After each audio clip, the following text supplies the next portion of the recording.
وَيَبْقَى وَجْهُ رَبِّكَ ذُو الْجَلَالِ وَالْإِكْرَامِ. ہر شے فنا ہو جائے گی، باقی جو رہے گا وہ ہمارا چہرہ جو کرامت والا ہے، برکت والا. برکت والا. اب میں ایک سوال آپ سے کر رہی ہوں، فریا آپ مجھے بتائیے، اللہ کا چہرہ ہے؟ کیا مسلمان مانتے اس بات کو؟ نہیں، مسلمان نہیں مانتے. نہیں مانتے نا کہ اللہ کا چہرہ تو نہیں ہے، مگر اللہ تو قرآن حکیم میں فرما رہا ہے، وجہ کہتے ہیں چہرے کو. بے شک. تو رہے گا باقی کون سا چہرہ؟ کرامت و جلال، کرامت والا، برکت ذو الجلال والاکرام. اب اس چہرے کا تعارف میرے رسول فرما رہے ہیں کہ اے علی، سبحان اللہ، 3 چیزوں کو اے مسلمانوں، اے ایمان سنو، 3 چیزوں کو دیکھنا عبادت ہے. مسلمانوں نے پوچھا یا رسول اللہ کون کون سی؟ کہا کعبے کی طرف دیکھنا عبادت ہے. بے شک. تم طواف کرو یا نہ کرو لیکن اس کو دیکھنا ہی عبادت ہے. بے شک. قرآن کریم کی تلاوت کرو نہ کرو، اس کو کھولو گے تو عبادت ہے، یعنی قرآن کو دیکھنا عبادت ہے. اور پھر کہا علی کا چہرہ دیکھنا عبادت سبحان ہے. اللہ. حضرت ابوبکر صدیق وہاں تشریف فرما تھے، وہ بیٹی کے گھر آئے، بی بی عائشہ رضی اللہ عنہ تعالی گھر میں تھیں. اب بیٹی کے گھر باپ آتا ہے، بیٹی بڑی خوش ہوتی ہیں، بڑی خوش ہوئی، باپ کے ساتھ اپنی گفتگو کرنے لگی. کہنے لگی بابا سے جب گفتگو کریں اتنی دیر میں مولا علی تشریف لے آئے. جیسے تشریف لائے تو حضرت ابوبکر صدیق جو تھے، اور میں کہتی ہوں کہ یہ بات تو اتنی صداقت ہے اس بات میں کہ دو رائے نہیں ہے، کہ انہوں نے دیکھتے ہی اپنے گفتگو کرتے کرتے چہرہ جو تھا حضرت علی کی طرف کر لیا. جب میرے مولا کی طرف چہرہ کیا تو بی بی عائشہ گفتگو کرتی جا رہی ہیں لیکن وہ چہرہ، ان کی آنکھیں جو ہیں چہرہ علی کی زیارت کر رہی ہیں. انہوں نے کہا یہ بابا آپ میرے گھر آئے ہیں، مجھ سے گفتگو کر رہے ہیں، مگر آپ مجھے نہیں دیکھ رہے، چہرہ علی دیکھے چلے جا رہے ہیں، اس کی کیا وجہ ہے؟ انہوں نے کہا بیٹی تم نے سنا نہیں، آج مسجد نبوی میں میرے رسول نے فرمایا ہے کہ علی کا چہرہ دیکھنا عبادت ہے، تو میں عبادت کر رہا ہوں علی کا چہرہ دیکھ کر. تو بی بی تو بڑی دور اندیش تھی نا، بہت صاحب عقل تھی، کہنے لگی کہ بابا چہرہ تو جب تک ہے جب تک علی ہے، تو مسلمانوں کی عبادت مکمل کیسے ہوگی اگر علی جب چہرہ جب نہیں رہے گا؟ تو انہوں نے کہا بیٹی میرے رسول نے اس سے آگے بھی فرمایا ہے. کہا اس سے آگے کیا فرمایا ہے؟ کہا اس سے آگے یہ فرمایا ہے کہ علی کا چہرہ دیکھنا عبادت ہے، علی کا چہرہ نہ ہو تو علی کا ذکر عبادت ہے. بی بی بڑی دور اندیش تھی، کہہ لیں گے اگر ذکر پر بھی پابندی لگ جائے، اور لگی تھی بالکل، کہہ لیں گے علی کے ذکر پر بھی پابندی لگ جائے تو پھر مسلمانوں کی عبادت کیسے ہوگی؟ کہہ لیں گے علی، اس سے بھی رسول نے آگے فرمایا ہے، رسول نے فرمایا علی کا چہرہ دیکھنا عبادت، علی کا ذکر عبادت، اگر ذکر پر بھی پابندی ہو تو علی کی محبت کو دل میں رکھنا عبادت. میں یہاں پر ایک شعر کہنا پسند کروں گی کہ علی ولی سا نہیں کوئی نبی کے سوا، یہی عقیدہ حقیقت میں ایک سعادت ہے، اور تمہارے پاس عبادت گزار ہوں گے بہت، تمہارے پاس عبادت گزار ہوں گے بہت، علی وہ ہے کہ جسے دیکھنا عبادت. سبحان اللہ. اسی لیے تو علامہ اقبال نے شعر کہا کہ اسلام کے دامن میں بس اس کے سوا کیا ہے، ایک ضرب ید اللہ ہی، ایک سجدہ شبیری. سبحان اللہ، سبحان اللہ. تو اسی کے ساتھ امام کی جو صفات ہیں اس کو تھوڑا سا بیان کیجیے. امام کی صفات سب سے بڑی چیز یہ ہے کہ دیکھیں امام جو ہے وہ پیشوا ہے، رہنما ہے اور لیڈر ہے، یوں سمجھنے اس لیڈر ہے، لیڈ کرتا ہے. امام ہر مشکل کا حل آپ کو دیتا ہے. بے شک. اگر امام سے آپ کی بہت زیادہ آپ انسیت رکھیں گے اور آپ جتنے قریب ہونا چاہیں، دیکھیں کعبہ آپ کے پاس نہیں آتا، آپ کو کعبے کے پاس جانا پڑتا ہے. خدا بے شک آپ کی شہرک کے قریب ہے.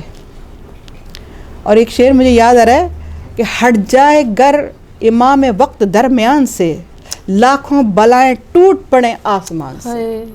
امام جو ہے وہ بلاؤں کو روکے ہوئے ہیں. یعنی اب یوں سمجھیں کہ زمین ہے، زمین پر مخلوق ہے، مخلوق کے ساتھ ایک امام ہے بیچ میں، اور اس کا واسطہ ہے پروردگار عالم سے. میں اور آپ امام نہیں بنا سکتے. بے شک. جیسے کہ حضرت موسیٰ نے کہا کہ پروردگار مجھے ایک میرا وسیع بنا دے، کیونکہ میں جو ہوں میری زبان کی گرہ ایسی نہیں ہے کہ میں بیان کر سکوں، لوگ آرام سے میری بات سن سکیں.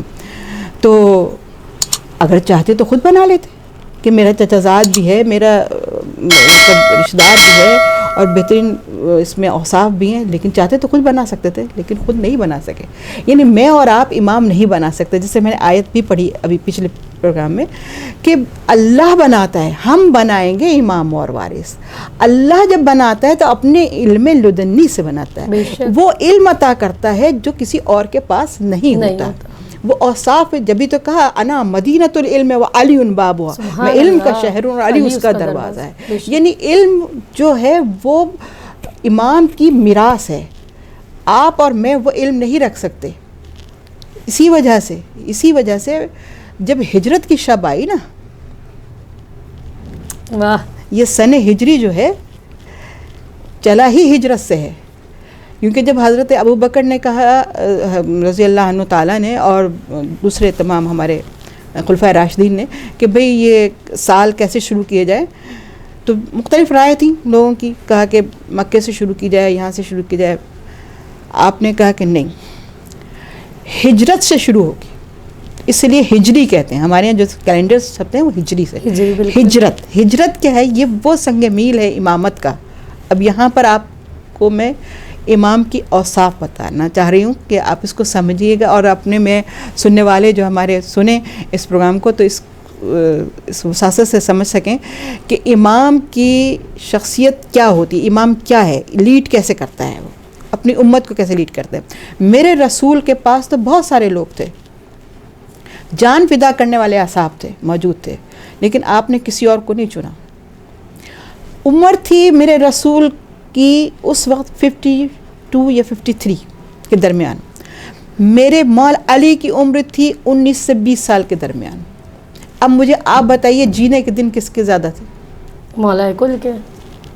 جوانی کے دن زیادہ جینے کے ہوتے ہیں نا. لیکن ہجرت کی شب میں چاروں طرف 40 قبائل نے گھیرا ہوا تھا، برہنہ تلواریں لے کر 40 قبائل کھڑے ہوئے تھے.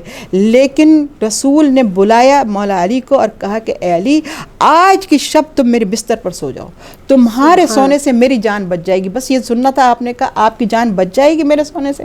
کہا ہاں میری جان بچ جائے گی تمہارے سونے سے. اب بی بی عائشہ یہاں فرماتی ہیں کہ رسول کے چہرے سے اتنا نور ساطع ہوتا تھا کہ جب آپ تشریف لاتے تھے رات کے اندھیرے میں، دن کے سورج کی روشنی میں جو سوئی گم ہو جاتی تھی، وہ رات کے اندھیرے میں آپ کے چہرے کے نور سے، وہ روشنی کی وجہ سے وہ سوئی مل جایا کرتی. تو کتنا نورانی چہرہ تھا. اب جب اتنا نور، اتنی روشنی گھر میں موجود ہو اور گھر سے باہر کوئی چلا جائے تو اندھیرا ہو جائے گا نا. بے شک. تو پھر یقیناً متبادل آپ کو اتنا ہی نور، اتنی ہی روشنی، اتنا ہی بڑا بلب جلا کے رکھنا پڑے گا تاکہ وہ جو دشمن گھیرے ہوئے ہے وہ دھوکے میں رہے کہ وہ موجود ہے.